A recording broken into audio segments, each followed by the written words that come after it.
3 छात्रों की मौत पर इस वक्त की जो बड़ा अपडेट हमें मिल रहा है वो ये कि दिल्ली कोचिंग हादसे में पुलिस ने बड़ा एक्शन किया है और इस मामले में 2 लोगों को गिरफ्तार कर लिया, अरेस्ट कर लिया है, जिसमें कोचिंग सेंटर का कोऑर्डिनेटर गिरफ्तार किया गया है, मालिक को गिरफ्तार कर दिया गया है कोचिंग सेंटर के।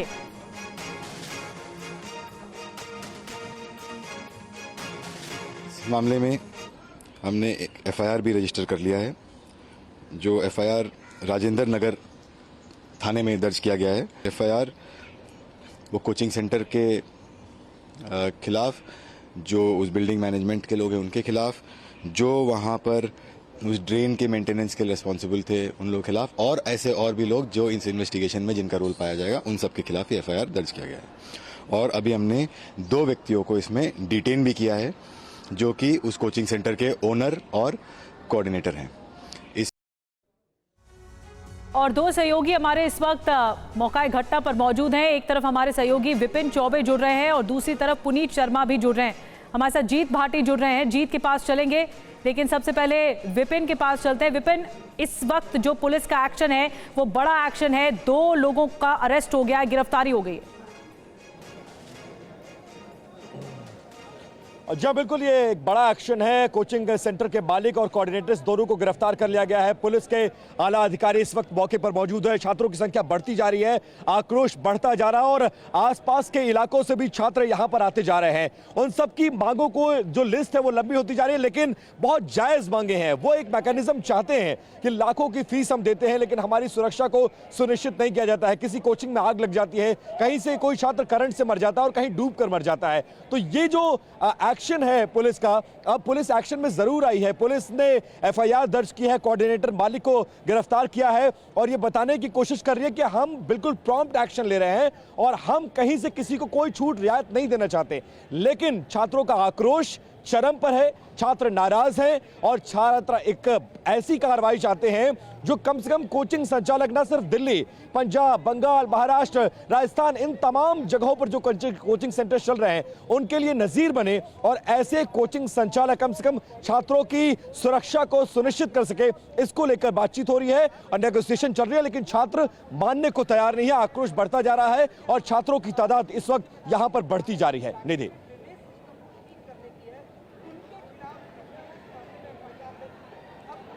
और सीधे हम रुक कर लेते हैं जीत भाटी का, जहां पर chief fire officer Atul Garg उनके साथ मौजूद हैं। जरा बात करिए जीत, कब कॉल मिली थी, कितनी देर में ये लोग पहुंचे, कैसे रेस्क्यू किया गया और अंदर जब इनके फायर फाइटर्स पहुंचे हैं तो फिर अंदर का माहौल क्या था, मंजर क्या था अंदर का? बिल्कुल विपिन, देखिए बात करेंगे, हमारे पास में दिल्ली फायर सर्विस के डायरेक्टर अतुल गर्ग साथ में है। पहले लेकिन आपको एक चीज़ दिखाते हैं, जरा ये मनीष जूम करिए।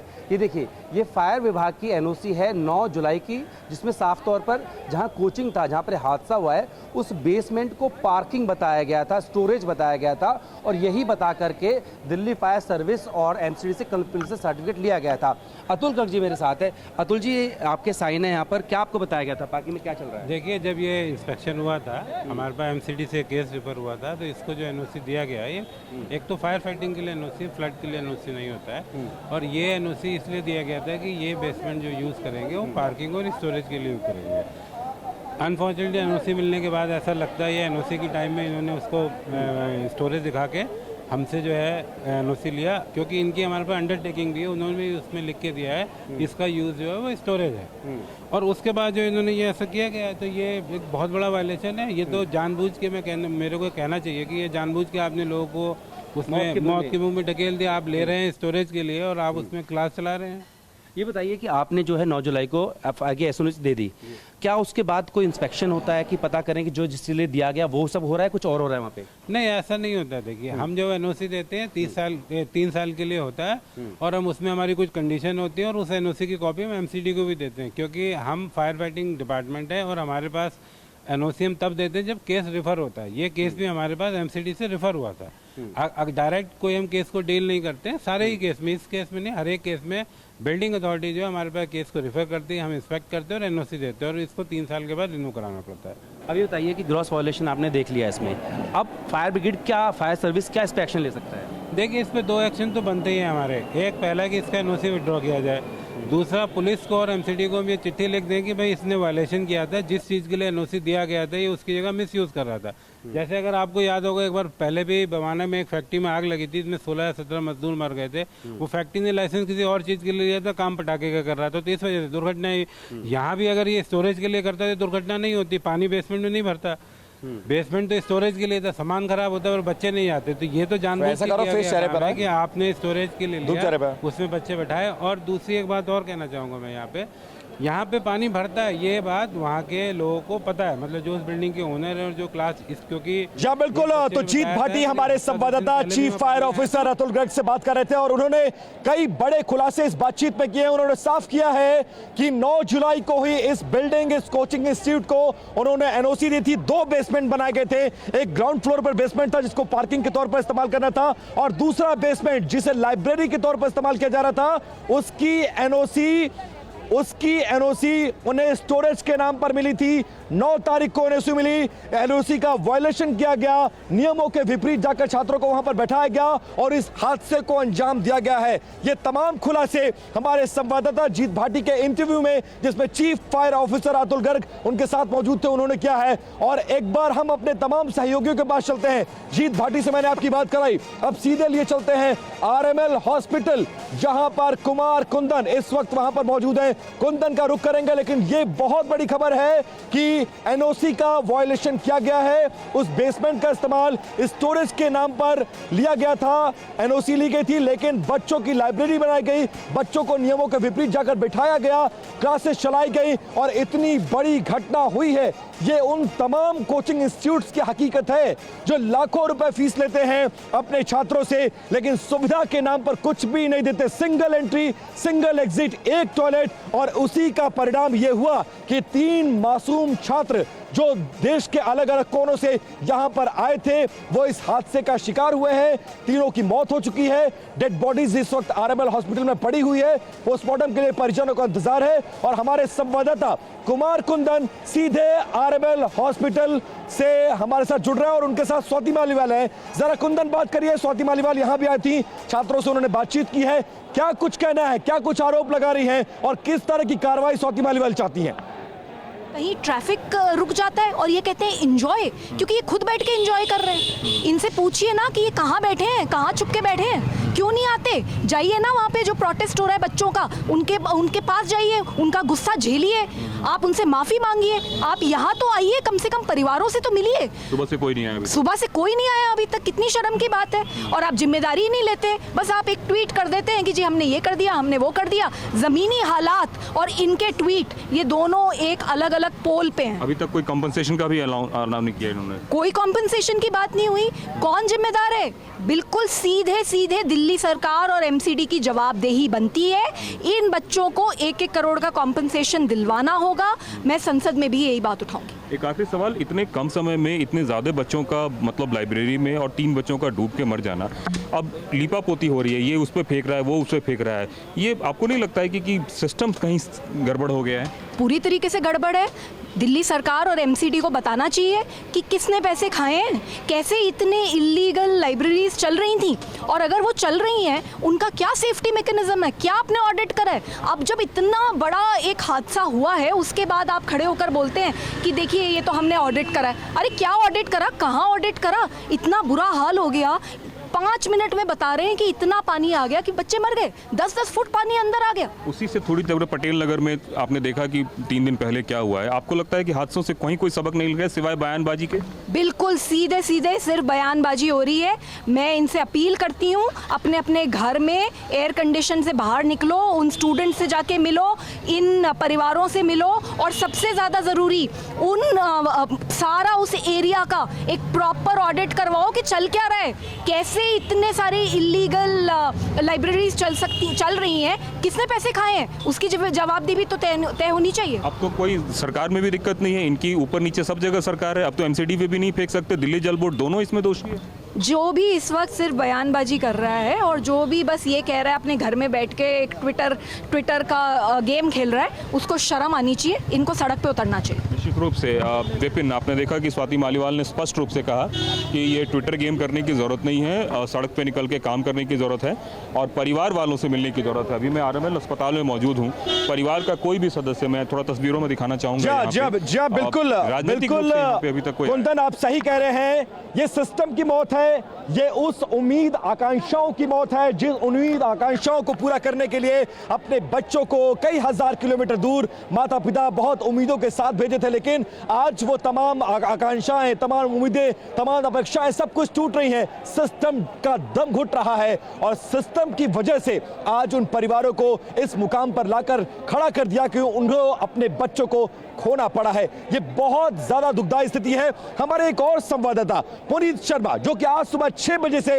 इस खबर को ट्रैक कर रहे हैं, बड़ी खबरें ब्रेक कर रहे हैं, एक एक अपडेट आपको बता रहे हैं। पुनीत, 2 बड़ी खबरें आपने ब्रेक की हैं। सबसे बड़ी खबर ये, इस पूरे मामले में एफआईआर हो चुकी है, दोनों लोग गिरफ्तार हो चुके हैं, चाहे वो कोऑर्डिनेटर हो चाहे वो संचालक हो, लेकिन अब भी धरने पर डटे हुए हैं हजारों की तादाद में वो छात्र जो अलग अलग कोनों से आ रहे हैं। क्या चाह रहे हैं, क्या मांग कर रहे हैं और कब पुलिस क्या समझा रही है, अब किस तरह का एक्शन चाहते हैं वो?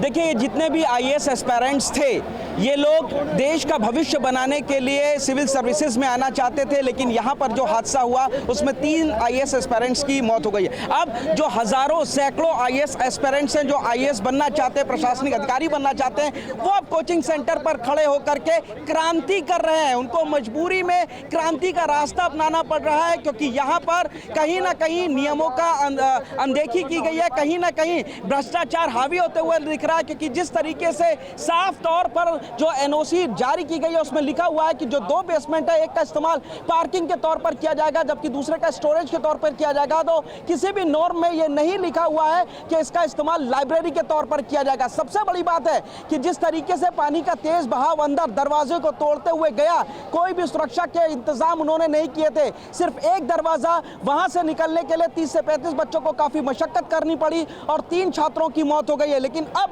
हजारों बिल्कुल पुनीत, आप सही कह रहे हैं, नियमों का वायलेशन किया गया, झूठ बोला गया, सिस्टम इसमें शामिल रहा, जिम्मेदार लोगों ने अपनी जिम्मेदारी नहीं निभाई और इसी वजह से इतना बड़ा हादसा हुआ जिसमें 3 मासूम जो भारत के अलग अलग कोनों से थे उनको जान गंवानी पड़ी है। वापस लौटेंगे पुनीत और एक एक अपडेट आपसे लेंगे, लेकिन इस बीच एमसीडी के सुपरवाइजर हमारे साथ जुड़ गए हैं और वो क्या कुछ इस घटना पर सफाई दे रहे हैं, क्या कुछ कर रहे हैं, जरा पहले दर्शकों को वो सुनवाते हैं। क्या बोल रहे हैं वो सुनवाते हैं जरा। काम तो सारा लगभग कंप्लीट हो गया है, तो 3-4 इंच पानी रहता है, बाकी फिनिश हो गया है अंदर से, कोई दिक्कत नहीं आ रही। मशीनें एमसीडी ने लगा दी हैं सारी। कोई अंदर फंसे होने की आशंका है? नहीं, कोई आशंका नहीं। हम नीचे तक घूम के आए हैं और बिल्डिंग बिल्कुल टोटली खाली है, कोई फंसा नहीं है, कोई दिक्कत नहीं, कोई ट्रेजरी नहीं है। तो आप देखिए, अब एमसीडी सामने आ रही है और ये कह रही है कि हमने सब कुछ साफ कर दिया है, मामला बहुत क्लियर है, कोई दिक्कत नहीं है। लेकिन काश जिम्मेदारियों को पहले निभाया गया होता बारिश से पहले। और जो ट्वीट शैली ओबराय कर रही हैं जिसमें दिल्ली वालों को ये कह रहे हैं कि मॉनसून आ गया है, दिल्ली वाले एंजॉय करो, क्या यही दिल्ली का एंजॉयमेंट है? क्या यही दिल्ली की व्यवस्था है? अब तो ट्रिपल सरकार है, जल बोर्ड आपके हाथ में है, एमसीडी आपके हाथ में है और दिल्ली में 10 साल से आप काबिज हैं। ऐसे में किसकी जिम्मेदारी बनती है? नेता कब सामने आएंगे और कब वो नैतिकता के आधार पर अपनी जिम्मेदारी को स्वीकार करेंगे? जितेंद्र भाटी इस वक्त हमारे साथ है। जितेंद्र, जरा अपनी लोकेशन बताइए, आप कहां हैं, कौन है आपके साथ, क्या अपडेट है आपके पास और क्या कुछ चल रहा है इस मामले में? खासकर चूंकि आप आम आदमी पार्टी कवर करते हैं, आम आदमी पार्टी क्या कह रही है, क्या सफाई दे रही है, कैसे इसको निपटाने की कोशिश कर रही है इस पूरे मामले को? देखिए, दिल्ली सरकार की तरफ से जो है कल जैसे घटना की जानकारी मिली, इस मामले में एक मजिस्ट्रेट जांच के आदेश दे दिए गए और आज शाम को जो है यानी कि 24 घंटे के अंदर घटने के वक्त से लेकर शाम 7 बजे तक जो है इस मामले में चीफ सेक्रेटरी को कहा गया है कि जांच कर बताएं कि आखिर इसके लिए दोषी कौन है, कोई सिविक बॉडी है या जिस तरीके से 2 बातें सामने निकल के आई हैं कि जो कोचिंग के संचालक थे उन्होंने पहले तो फायर ब्रिगेड को गलत जानकारी दे करके वहाँ से एनओसी ली, फिर जो कंप्लीशन सर्टिफिकेट है जो एमसीडी जारी करता है जिसमें आम आदमी पार्टी की सरकार है, वहां भी संचालकों ने जो है गलत जानकारी दी और कहा कि बेसमेंट में स्टोरेज है, पार्किंग है और जो घटना घटी है वहीं पर घटी है। तो एक तो पहला सबसे बड़ा लैप्सिस ये आया कि संचालकों की तरफ से जो है गलत जानकारी दी गई और गलत उसका इस्तेमाल किया गया। अब दूसरा सवाल ये उठता है कि वहाँ पानी भरा कैसे, क्या पानी की निकासी का कोई व्यवस्था नहीं थी, या जिस तरीके से कुछ लोगों का कहना है कि नाली ओवरफ्लो हुई, कुछ का कहना है कि सीवर की जो लाइन थी वो ब्रस्ट हुई, वो आया, तो उसके लिए कौन जिम्मेदार है, क्या निकासी हुई या नहीं हुई, इन तमाम चीज़ों को लेकर के रिपोर्ट मांगी गई है।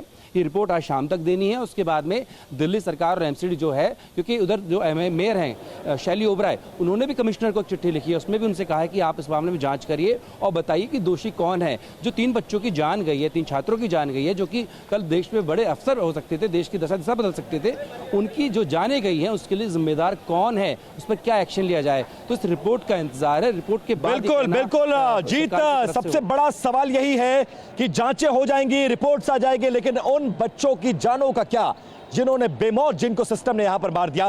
वापस लौटेंगे आपके पास, अपडेट लेंगे, लेकिन हम आपको अपने संवाददाता पुनीत शर्मा की एक रिपोर्ट दिखाते हैं उस गेट से जहां से बच्चों को रेस्क्यू किया गया, जहां से फायर डिपार्टमेंट एंटर हुई। क्या वहां का इस वक्त नजारा है, कैसे इंतजाम और कैसे रेस्क्यू किया गया, वो डिटेल्स हमारे संवाददाता पुनीत शर्मा आपको बता रहे हैं। दिल्ली के राजेंद्र नगर में कोचिंग सेंटर के अंदर जिस तरीके से पानी भरा बेसमेंट में, और जिस वक्त छात्र लाइब्रेरी में बैठकर पढ़ रहे थे, उस वक्त अचानक वहां पे अफरा तफरी माहौल का मच गई, क्योंकि जो पानी था बहुत तेज़ी के साथ अंदर भरा और छात्रों को निकलने का मौका नहीं मिला। करीब 30 से 35 छात्र थे जो फंस गए, 3 छात्रों की मौत हो गई। इस वक्त हम उसी आईएएस कोचिंग सेंटर के पिछले तरफ मौजूद हैं और आपको दिखाना चाहेंगे कि ये जो दीवार है वो कोचिंग सेंटर की दीवार है। इसमें कोई भी पीछे बैकड्रॉप का रास्ता नहीं है, जबकि ये पीछे एक गली है, यहां पर भी एक गेट एग्जिट के लिए होना चाहिए, लेकिन नहीं। और अब आपको अंदर दिखाते हैं बेसमेंट की तरफ की तस्वीरें जहां पर पानी भरा हुआ था। ये आप जो कोचिंग सेंटर है उसके बेसमेंट की तरफ जाने वाला रास्ता है और बताया जा रहा है कि इसी रास्ते के जरिए जो रेस्क्यू ऑपरेशन है वो चलाया गया था। आपको पाइप वगैरह भी नजर आ रहे हैं यहां पर। इसी गेट से जो बच्चे थे उन लोगों को निकाला गया, ऐसे हमारा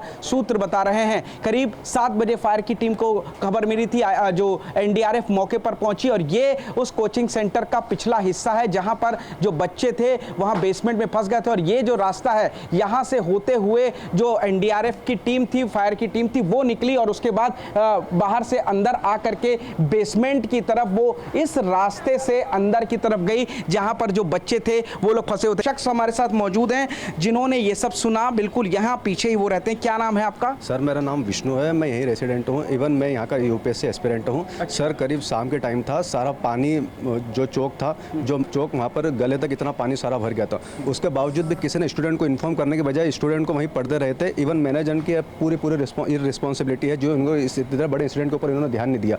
अगर इसमें से अगर कोई भी अगर अवेयरनेस बंदा होता या जो भी मैनेजमेंट अथॉरिटी था, अगर उनको इन्फॉर्म भी कर देता जरा सा कि सर पानी पूरा भर चुका, आप यहाँ से अभी स्टडी अपना स्टॉप करके आप अपने घर जाइए, तो सर कई सारे बच्चों की ज़िंदगी बच सकती थी। आपने उस वक्त क्या देखा, क्या सुना जब ये सारा रेस्क्यू ऑपरेशन? इस समय सारी अफरा तफरी मची हुई थी, जोरों से चिल्लाने की आवाज़ आ रही थी, क्योंकि हमारी जो दीवार है वो तो हमारी हाइट से ज़्यादा ऊपर थी तो हम देख नहीं पाए, लेकिन जो सुनना, जो इतनी तेज अफरा तफरी हो रही थी, इधर से उधर एकदम चिल्ला चोट चल रही थी। ये पूरी दीवार इस इंस्टीट्यूट की है, कोचिंग सेंटर की, और दीवार काफ़ी ऊपर है, लेकिन यहाँ पर कोई भी एग्जिट नहीं बनाया, जबकि ये भी एक दूसरा कोचिंग सेंटर है और यहाँ पर भी बैक हिस्से में अगर आप देखेंगे तो दरवाज़ा बना हुआ है। अगर कोई मिसहैपनिंग होती है, यहाँ पे कोई दुर्घटना होती है, तो ये पीछे के रास्ते से सेफ एग्जिट निकल सकता है। लेकिन फिलहाल जो ये कोचिंग सेंटर है इसमें कोई भी सेफ एग्जिट नहीं था और जो पीछे बेसमेंट था उसमें पानी भर गया और बच्चे उसमें डूब गए। 3 बच्चों की इसमें मौत हो गई है। कैमरामैन खुर्शीद के साथ पुनीत शर्मा, TV9 भारतवर्ष, दिल्ली। जी बिल्कुल, आप देख रहे थे पुनीत शर्मा की वो रिपोर्ट जिसमें पुनीत ने ये दिखाने की कोशिश की कि कैसे लापरवाही बरती गई और कैसे बेसमेंट में पानी भरा और इसी बेसमेंट में डूबकर 3 छात्रों की मौत हो गई। अब हमारे संवाददाता जितेंद्र भाटी ने बात की है श्रेया यादव के चाचा धर्मेंद्र यादव से। क्या कुछ कहना है मृतक छात्रा के परिजनों का, वो आपको सुनवाते हैं। श्रेया यादव यूपी की रहने वाली थी और उनके चाचा जो हैं प्रोफेसर धर्मेंद्र यादव हमारे साथ हैं। बहुत कठिन घड़ी है, मैं समझ रहा हूँ। श्रेया के बारे में थोड़ा सा बताइए, कब आपको पता लगा इस घटना के बारे में? कल मैं न्यूज़ देख रहा था और उसी न्यूज़ में मुझे जानकारी मिली कि दिल्ली में जो राव आईएएस स्टडी सर्कल है उसके बेसमेंट में पानी भर गया था, जिससे कई सारे बच्चे से करीब 35 बच्चे फंस गए थे और उसमें एक बच्चे की रिपोर्टिंग आ रही थी कि तकरीबन 20-22 लोग मेरे सामने निकले थे। उसके बाद मैं निकलने वाला लास्ट था, फिर मुझे लगता है कि पीछे और सारे लोग होंगे। फिर थोड़ी देर बाद उसी न्यूज़ में चलने लगा कि एक बच्चे की कैजुअलिटी हो गई, बच्ची की, और 2 बच्चे लापता हैं। फिर थोड़ी देर बाद आए 2 बच्चियों की कैजुअलिटी हो गई है। तो चूँकि कोचिंग वही था तो मुझे थोड़ा डाउट होने लगा। फिर मैंने उसको फ़ोन मिलाया, उसका फ़ोन मिला नहीं, 3-4 बार मिलाया। तो फिर मुझे लगा कि मैं गाज़ियाबाद रहता हूँ, वहाँ से करीब 50 मिनट का ही रास्ता था, तो मैंने कहा कि मैं होके आता हूँ। तो मैं तुरंत ही अपना वहाँ से निकल लिया। कोचिंग सेंटर को फ़ोन किया आपने? कोचिंग सेंटर का जो एक नंबर था मैंने उस पर फ़ोन किया तो वो फ़ोन मिला नहीं। फिर मैं आया, उसके बाद वहाँ काफ़ी भीड़ भाड़ थी। मैंने कहा यहाँ तो कोई रिस्पांस इतनी जल्दी करेगा नहीं, इसलिए मैं सीधे उसके पीजी में चला गया। और चूँकि पीजी मैंने दिलाया था मुझे पता था, तो वहाँ जाके मैंने जब पूछा जो पीजी के ओनर थे, मैडम निकल के आई, तो मैंने कहा कि ऊपर जो श्रेया रहती है क्या? बोले हाँ बेटा है। मैंने कहा एक बार बुला दीजिए उसको, मैं देख लूँ। तो जब वो ऊपर गई और वापस आए तो पता चला कि एक लड़का था, हो गया ऊपर आया, बोला भैया वो तो लॉक लगा हुआ है। तो फिर मेरा डाउट और गहरा गया। फिर मैंने कहा कि उसने खुद ही बोला भैया एक बार मैं छत पे देख लेता हूँ। मैंने कहा ऐसा मुझे भी ले चल साथ में, क्योंकि मैंने सामान वगैरह शिफ्ट कराया था तो मैं भी ऊपर गया था एक बार। फिर मैं गया, देखा लॉक लगा हुआ है, तो वो लॉक मुझे ऐसा लगा कि मेरी बेटी है नहीं शायद। फिर मैं ऊपर गया, समझ सकता हूँ। तो उसके बाद जो है फिर वहाँ से सीधा कोचिंग सेंटर आया। वहाँ एक SSP साहब थे, शायद SP साहब थे, उनसे पूछा मैंने, बोले कि आप कौन हो, कहाँ जा रहे हो अंदर? मैंने कहा मैं ऐसे हूँ, मेरी भतीजी है। बोले नाम क्या है? मैंने कहा श्रेया यादव है। तो बोले ऐसा है कि एक बार आप RML चले जाइए, वहाँ पे कुछ लोग गए हैं, उन्होंने डेड बॉडी का नाम। तो धर्मेंद्र यादव को सुन रहे थे। उस बच्ची श्रेया यादव के चाचा हैं जिनको टीवी के जरिए खबर मिली कि जिस बच्ची को हमने अधिकारी बनाने का सपना लेकर दिल्ली भेजा था, वो IAS तो नहीं बन सकी, लेकिन मौत के घाट जरूर उतर गई। आंखों में आंसू हैं, गुस्सा बहुत ज्यादा है, और हमारे 3 संवाददाता इस स्टोरी को ट्रैक कर रहे हैं, एक अपडेट आप तक पहुंचा रहे हैं। कुमार कुंदन RML हॉस्पिटल से लगातार अपडेट दे रहे हैं। पुनीत शर्मा उसी जगह पर जहां पर छात्र आक्रोशित है, आंदोलित है, वहां से रिपोर्ट दे रहे हैं, और जीत भाटी फायर डिपार्टमेंट से जुड़ी हुई हर अपडेट आप तक पहुंचा रहे हैं। इन सबका रुख करेंगे, लेकिन पुनीत शर्मा की एक और रिपोर्ट हम आपको दिखाते हैं, क्योंकि जहां पर छात्र आक्रोशित होकर धरने पर बैठे हैं वहां उनकी तादाद बढ़ती जा रही है। आसपास के जितने इलाके हैं, हर जगह के कोचिंग सेंटर के छात्र आशंकित और आक्रोशित हैं, वो यहां पर पहुंच गए हैं। सिचुएशन को संभालने के लिए दिल्ली पुलिस के साथ CRPF और पैरा मिलिट्री फोर्स भी यहां पर लगा दी गई है। संवाददाता पुनीत शर्मा की एक रिपोर्ट दिखाते हैं आपको। दिल्ली के राजेंद्र नगर में कोचिंग सेंटर में बारिश का पानी भर जाने से 3 छात्रों की मौत हो गई, और इसके बाद यहां पर छात्र काफी ज्यादा उग्र हो रहे हैं, उनमें नाराजगी है, और लॉ एंड ऑर्डर को मेंटेन करने के लिए अब यहां पर पैरामिलिट्री फोर्स की भी तैनाती कर दी गई। आपके सामने तस्वीरें कि पैरामिलिट्री फोर्सेस और दिल्ली पुलिस की बड़ी संख्या में इस वक्त कोचिंग सेंटर के बाहर तैनाती कर दी गई है। लोगों में काफी ज्यादा गुस्सा है, क्योंकि जिस तरीके से अचानक बारिश हुई और पानी जो कोचिंग सेंटर के बेसमेंट में भरा, उसमें करीब 30 से 35 छात्र फंसे रह गए थे, जिसके बाद NDRF और फायर की टीम ने उनको रेस्क्यू ऑपरेशन चलाया, और उसके बाद 12 से 14 फंसे हुए छात्रों को निकाल लिया गया। लेकिन 3 छात्रों की मौत इसमें हो गई है। नेहा, श्रेया, तान्या और नेविन, ये 3 वो नाम हैं जो इस कोचिंग सेंटर में उनकी मौत हुई है, और जिसके बाद लोगों में काफ़ी ज़्यादा गुस्सा और किसी भी तरीके का लॉ एंड ऑर्डर खराब ना हो, इसलिए अब यहाँ कोचिंग सेंटर के बाहर दिल्ली पुलिस की बड़ी संख्या और पैरामिलिट्री फोर्स को भी तैनात कर दिया गया है। कैमरामैन खुर्शीद के साथ पुनीत शर्मा, TV9 भारतवर्ष, दिल्ली। तो लगातार छात्रों की तादाद यहां पर बढ़ती जा रही है। आक्रोशित छात्र मांगों को लेकर यहां पर है। पुलिस गिरफ्तारी और FIR तो कर चुकी है, लेकिन अब भी छात्र अपनी मांगों से पीछे हटने को तैयार नहीं है। इस बीच कांग्रेस के बड़े नेता राहुल गांधी का बयान, उन्होंने ट्वीट करके कहा है कि दिल्ली हादसे पर राहुल गांधी ने दुख जताया है। बेसमेंट में पानी भरने से मौत होना दुर्भाग्यपूर्ण है, सिस्टम की संयुक्त असफलता है ये। हर स्तर पर संस्थाएं गैर जवाबदेह है, इसलिए ऐसी घटना हुई है। सुरक्षित और सुविधाजनक जीवन हर नागरिक का अधिकार है। तो नेता प्रतिपक्ष कांग्रेस से राहुल गांधी ने इस पूरे मामले में ट्वीट किया है और अपना दुख भी जताया है।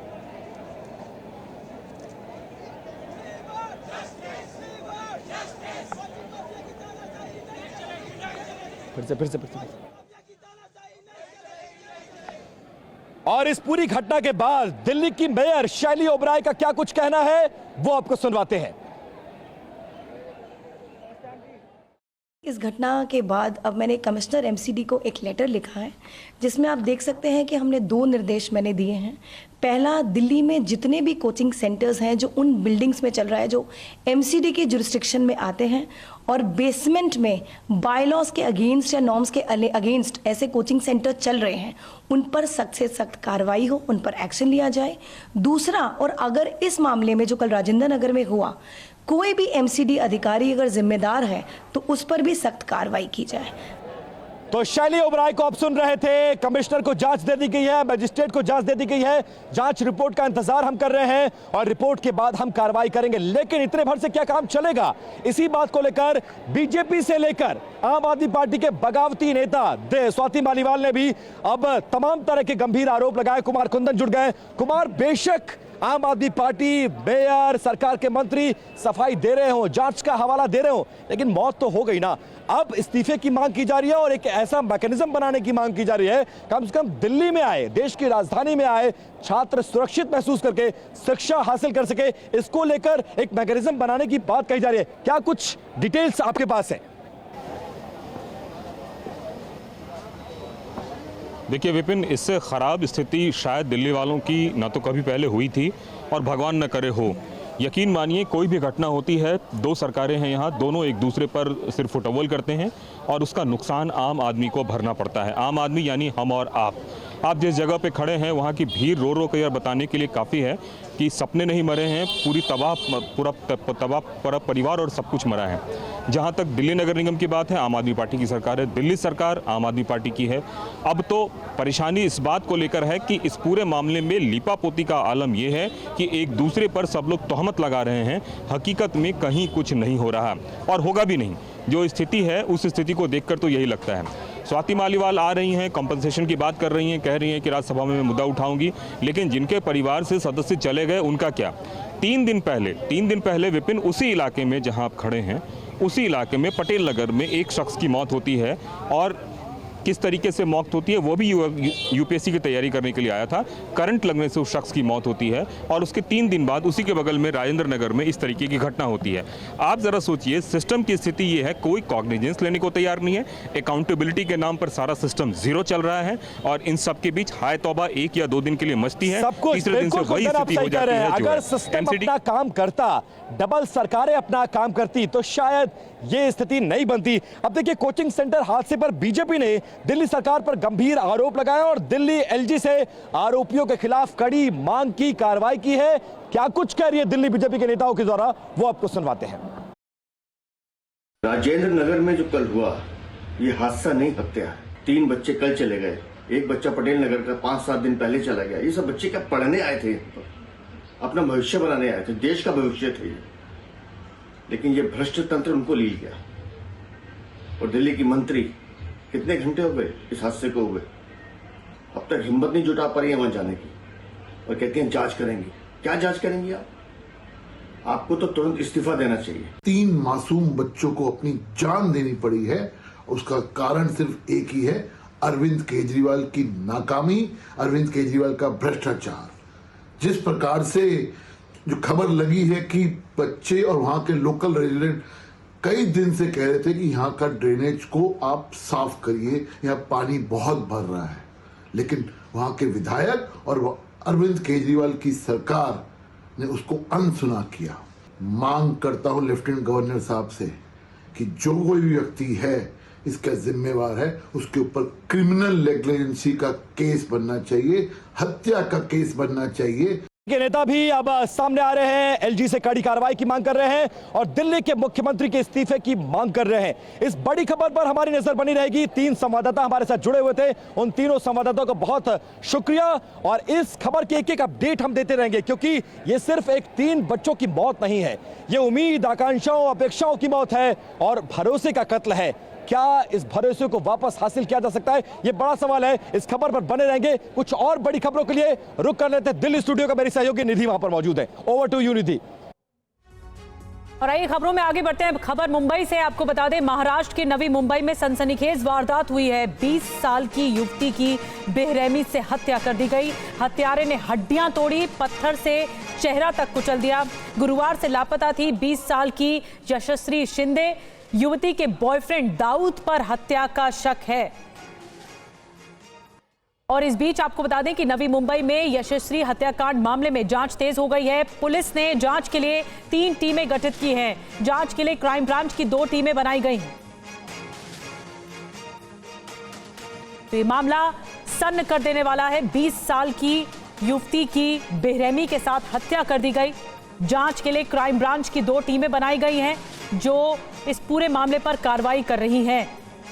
हत्या का शक बॉयफ्रेंड पर है, लड़की के बॉयफ्रेंड पर। और बताया इसमें यह जा रहा है कि इस मामले में परिजनों से भी पूछताछ की जा रही है।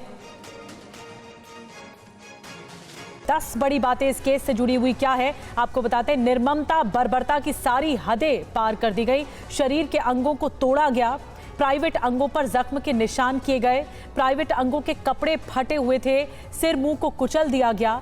पत्थर से चेहरे को कुचला गया। पीठ पर कई बार वार हुए हैं। पेट पर भी हमले के निशान सामने हैं। छाती पर भी हमला किया गया। दुष्कर्म की अभी जांच की जा रही है। इस मामले में इन्वेस्टिगेट पुलिस कर रही है। और पुलिस ने बताया है कि यशस्वी बेलापुर की एक कंपनी में काम करती थी। परिवार ने उसके लापता होने की शिकायत दर्ज कराई थी कि लापता है उनकी लड़की। झाड़ियों में किसी ने उसका शव देखने के बाद पुलिस को इसकी सूचना दी, फोन पर जानकारी दी। आज सुबह 2 बजे के दरमियान हमारे पुलिस स्टेशन को एक फ़ोन आया था कि उरन रेलवे स्टेशन के सामने एक झाड़ी में एक लड़की की डेड बॉडी पड़ी है। उसके बाद हम लोगों ने वहाँ पे पहुँचते ही तहकीकात करने के बाद ये पता चला कि ये तकरीबन 20 साल की एक लड़की थी। उसको किसी ने स्टैबिंग करके वो वहाँ पे उसका डेथ हुआ था। उसके सिलसिले में हम लोगों ने BNS 103 के तहत गुनाह दाखिल किया है और आगे का तपास कर रहे हैं। लड़की यशस्वी शिंदे नाम की उरन की रहने वाली थी। वो बेलापुर में कुछ कंपनी में काम करती थी। तो पुलिस को आपने सुना, लेकिन यशस्वी की जो हत्या हुई वो किसी फिल्मी कहानी से कम नहीं है। अब दाऊद पर आरोप लग रहा है इनके बॉयफ्रेंड पर। क्या दाऊद ने बदला लिया है? क्योंकि सवाल इसीलिए 2019 में यशस्वी ने दाऊद शेख पर दर्ज कराई थी शिकायत। 14-15 साल की उम्र में पॉक्सो के तहत FIR दर्ज कराई थी। ये मामला सामने आया। केस दर्ज होने के बाद दाऊद लंबे समय तक जेल में भी रहा और 25 जुलाई को लापता होने के बाद CDR से दरअसल कॉल डिटेल रिकॉर्डिंग से खुलासा हुआ। एक नंबर से यशस्वी की लगातार बात होने का खुलासा हुआ और जांच कराने पर वो नंबर दाऊद शेख का ही निकला, जो बात सामने आई। यशस्वी के लापता होने के बाद दाऊद की तलाश की जा रही। कैसे शक के घेरे में आया दाऊद, आपको बताते हैं। दाऊद शेख का फोन भी उसी दिन से बंद बताया जा रहा था। बाद में यशस्वी का क्षत विक्षत जो शव है वो मिला और यशस्वी की हत्या को लेकर उसके पिता सुरेंद्र शिंदे ने क्या कुछ आरोप लगाए हैं, आपको सुनवाते हैं। शिंदे माझी मुलगी यशस्वी हिच्या उरणमध्ये निगरून हत्या झालेली आहे। दाऊद शेख नावाच्या जिहाद्याने केलेली आहे। और राजीव इस पूरे मामले पर हमें ज्वाइन कर रहे हैं इस वक्त सीधे मुंबई से। राजीव, ये बहुत ज़्यादा सनसनीखेज मामला है, दिल दहला देने वाला मामला है। बहुत बर्बरता और निर्ममता है इस पूरे केस में। लेकिन पुलिस अभी दाऊद शेख तक उसके पास क्या जानकारी है पुलिस के बारे में? दाऊद शेख के बारे में क्या जानकारी पुलिस को मिल रही है? देखिए, दाऊद शेख अभी भी अनट्रेसेबल है। उसका फोन नॉट रीचेबल है और इस बात का खुलासा इस तरह से हुआ कि जब यशस्वी की गुमशुदगी की रिपोर्ट दर्ज कराई गई और उसके बाद में उरन पुलिस ने CDR निकाला यशस्वी का। उसमें एक नंबर ऐसा था जिस पर लगातार यशस्वी की बातचीत होती थी। उसी नंबर को ट्रैक किया गया कि संभवतः ये यशस्वी का करीबी दोस्त हो सकता है। लेकिन जब उस नंबर को आइडेंटिफाई किया गया तो पता चला ये उसी दाऊद शेख नाम के व्यक्ति का है जिसे कभी यशस्वी उनके और उनके परिवार ने ही जिसके ऊपर FIR कराई थी जब यशस्वी नाबालिग थी। अब विषय यही होता है कि क्या जिस नाबालिग लड़की ने कभी FIR दर्ज कराई थी एक शख्स के खिलाफ, आखिर उसी शख्स से दोस्ती कैसे हुई? क्या उस शख्स ने जेल से निकलने के बाद में जानबूझकर एक मकसद के तहत यशस्वी को अपना टारगेट किया, अपनी दोस्ती और मोहब्बत के जाल में फंसाया और उसके बाद में इतनी निर्मम तरीके से हत्या कर दी? पुलिस ने इस बात की पुष्टि की है कि लगातार दाऊद शेख उसके संपर्क में था, वो फरार है। फिलहाल 5 टीमें बनाई गई है, जिसमें 2 क्राइम ब्रांच की भी टीम है जो दाऊद की तलाश कर रही है। नजर बना के रखिए राजीव, बहुत बहुत धन्यवाद आपका। इस पूरे केस से जुड़ी हुई बड़ी डिटेल्स राजीव बता रहे थे, लेकिन राजीव ने जो बातें बताई उसी से ये सवाल उठता भी है कि क्या 5 साल बाद दाऊद शेख ने बदला लिया है? यशस्वी की जिस बर्बरतर तरीके से हत्या की गई है उसकी वजह से लोगों में भारी नाराजगी है। अब इस हत्याकांड पर सियासत भी तेज हो गई है। या घटनेचा जेवढा निषेध करावा तेवढा कमी आहे, पण अशा घटना होऊ नये ही समाजात काळजी घेण्याचा आणि ज्यांनी कोणी केलंय, आता पोलिसांनी सांगितलंय 2 दिवसामध्ये प्रत्येक गोष्टीचा छडा लावतायत, त्यांचं आश्वासन आहे म्हणून हा सर्व जमाव समाज शांत आहे। नाहीतर 2 समाजांमध्ये तेढ निर्माण न व्हावी याच्याकरता आम्ही प्रयत्न करतोय, पण याचा अर्थ संयमाचा अर्थ हा होत नाही की सर्व हतबल आहेत। जी हां, बाढ़ से देश के कई राज्यों में हालात बहुत ज़्यादा ख़राब हो गए हैं। पहाड़ों में आफत इस वक्त बरस रही है, मैदानी इलाके भी प्रभावित हैं। उत्तर प्रदेश, महाराष्ट्र, गुजरात, मध्य प्रदेश, राजस्थान में जल प्रहार से बड़ा संकट इस वक्त है। बाढ़ जानलेवा बन चुकी है। इन राज्यों में बादलों का ऐसा विस्फोट देखने को मिला है जो गाँव से लेकर शहर तक पानी में डूबे हुए नजर आ रहे हैं। 22 राज्यों में भारी बारिश का अलर्ट है, तो वहीं पहाड़ों में आसमानी कहर से सावधान रहने को कहा गया है। ये रिपोर्ट देखिए।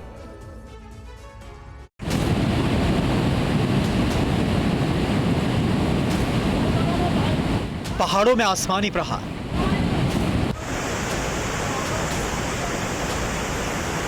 मैदानी इलाकों में हाहाकार, मानसून का सैलाबी अत्याचार,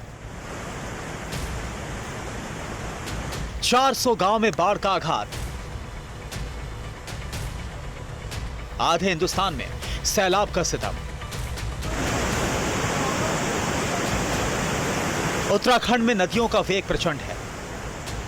गंगोत्री में बीते 2 दिनों से भागीरथी नदी का रौद्र रूप देखने को मिल रहा है। इस धाम में घाटों से लेकर नदी किनारे बने मंदिरों और आश्रमों तक पानी पहुंच गया है।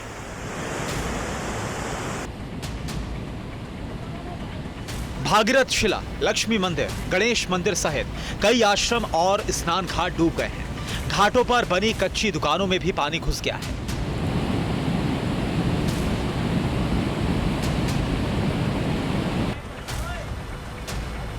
जिससे दुकानों में रखा सामान भी नदी में समा गया।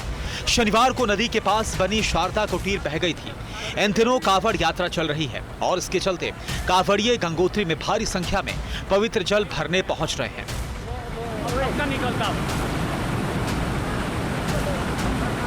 अरे जब वही आ गई, सीढ़ी आ गई, जब तो भीड़ को देखते हुए जिला प्रशासन और पुलिस श्रद्धालुओं को नदी तट पर जाने से रोक रहा है। तीर्थ पुरोहितों ने गंगोत्री धाम में आए सैलाब के लिए सिंचाई विभाग की लापरवाही को जिम्मेदार बताया।